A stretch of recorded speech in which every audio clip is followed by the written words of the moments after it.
अच्छा, तो आज हम डिस्कस करेंगे जॉब सर्चिंग के बारे में। होता क्या है कि हमने अपनी जो यंग जनरेशन है उसको कभी ट्रेंड ही नहीं किया कि जॉब ढूंढनी कैसे है। कि जैसे ही वो उनका प्लान बनता है कि हम बाहर जा रहे हैं, चलें जी, विजिट वीजा लिया और दूसरे कंट्री में चले गए। अब होता क्या, जब आप यहाँ पे पहुंचते हो किसी भी दूसरे कंट्री में, तो आपको अपनी फील्ड की नहीं पता होता, अपनी इंडस्ट्री कौन सी सिलेक्ट करनी है ये भी नहीं पता होता, कोई गाइडेंस भी नहीं होती है, तो उसमें आपका विजिट वीजा गुजर जाता है और जॉब नहीं मिलती। इसका बेस्ट तरीका क्या, अपने कंट्री से प्रिपेयर होके आए। सबसे पहले आप जब मैट्रिक में है तो माँ बाप अपना माइंड बना लेता है कि हमने इस बच्चे को बाहर भेजना है, तो उसके बाद 12, 14, 16 करवाने की जरूरत नहीं है, उनको प्रोफेशनल एजुकेशन दे। जैसे ही बच्चा मैट्रिक कंप्लीट करता है उसको इलेक्ट्रिकल टेक्नीशियन बनाए, उसको फ्रिज जैसी टेक्नीशियन बनाए, उसको लैब टेक्नीशियन बनाए, उसको नर्सिंग में लेके जाए, उसको मेडिकल में लेके जाए, उसको इंजीनियर बनाए, उसको किसी भी फील्ड में लगाएं, ताकि जब वो बच्चा दूसरे कंट्री में जाए तो वो अपने आप को एक प्रोफेशनल कहलवाए, ना कि वो बिल्कुल अपने आप को समझे कि अब मैं किस फील्ड में जाऊं, बिल्कुल वो एम्प्टी माइंड हो। फिर उसके बाद आप जिस भी इंडस्ट्री में जाना चाह रहे हैं उसकी रिसर्च करके आए अपने होम कंट्री से। देखें उस कितनी वैकेंसीज अवेलेबल हैं, नॉर्मल सैलरी पैकेज क्या चल रहा है, उसके लिए किस तरह के इंटरव्यूज होते हैं, कौन कौन से रिक्रूटर्स को टारगेट करना है, कौन कौन सी फैसिलिटीज को टारगेट करना है। अब नेक्स्ट स्टेप आता है जब आप दूसरे कंट्री में चले जाते हो। तो जब आप दूसरे कंट्री में चले जाते हो और आप इंटरव्यूअर के सामने बैठते हो तो अपने आप को अफसर नहीं, बिगनर समझो।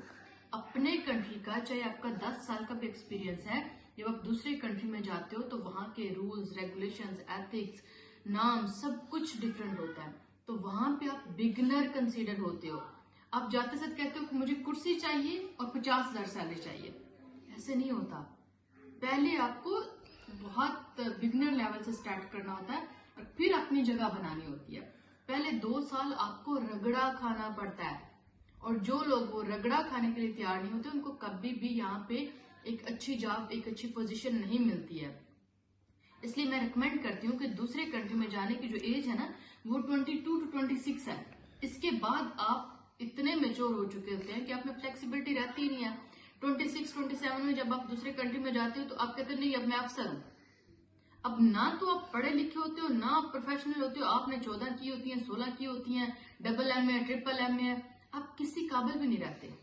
आप में फ्लेक्सिबिलिटी नहीं है, आप कोई छोटी जॉब्स कर नहीं सकते क्योंकि आप पाकिस्तान में कुछ अच्छे लेवल की जॉब्स करके आए हुए हैं, और आप अच्छे लेवल की जॉब्स मांगते हैं, रिक्रूटर आपको अच्छे लेवल की जॉब देते नहीं है।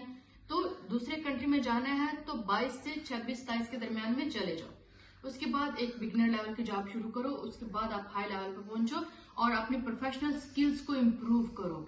अगर आप प्रोफेशनल हो, जैसे doctors, nurses, lab technicians, pharmacist, या कोई जैसे टीचर्स, इस तरह के जितने भी प्रोफेशंस हैं, ये सारे अपने होम कंट्री से लाइसेंस लेके आओ। जब आप यहाँ पे आते हो आपके पास काउंटेड डेज होते हैं, उन काउंटेड डेज में आप ये सब कुछ नहीं ले सकते।